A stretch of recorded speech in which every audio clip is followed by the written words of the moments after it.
The ACLU says a man currently in Nebraska's ICE facility is in indefinite limbo. Thanks for joining us. I'm Bill Shammert. I'm Julie Cornell. The group is suing the McCook Detention Center and the Department of Homeland Security on behalf of Samir Gerezgeher. It argues violations of his rights. KETV News Watch 7's Beth Carlson shares why the ACLU says he should be released. Beth? Bill, Julie, the ACLU of Nebraska says Samir Gerezgeher fled his home country of Eritrea in East Africa in 2016. He came to the U.S. 6 years later. An immigration judge ordered his removal, but also said he cannot go home because of the UN Convention Against Torture. His lawyers say he is now being held indefinitely.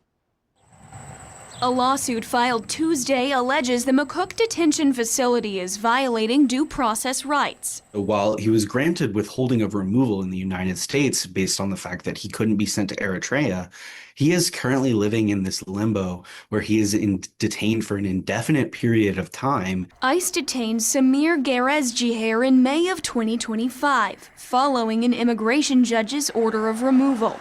DHS transferred him to the center in Nebraska in December. Samira has been complying with ICE throughout the duration of this, filling out necessary paperwork, but has been left entirely in the dark with no way of knowing, when or where he will be sent to or how long he will be detained. ACLU of Nebraska lawyer Grant Friedman says a previous Supreme Court case sets a precedent that limits how long someone may be detained following an order of removal. The Supreme Court has been clear that cannot be done. An order of removal is not an order of indefinite detention. Gerezgeher's current stay at McCook marks over 8 months in federal detainment. They determined that 6 months was a reasonable amount of time for an individual to be subject to detention.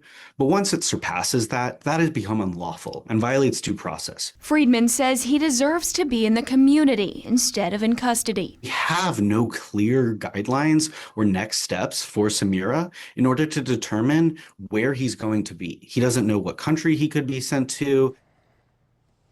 That lawsuit states that immigration officials attempted to deport Gerezgeher to Germany, but did not secure documentation. Certainly seems like a complicated, unique case. Is the U.S. government saying anything about this? So we did reach out to the Department of Homeland Security today, but we have not heard back at this time. All right, keep us posted. Thanks, Beth.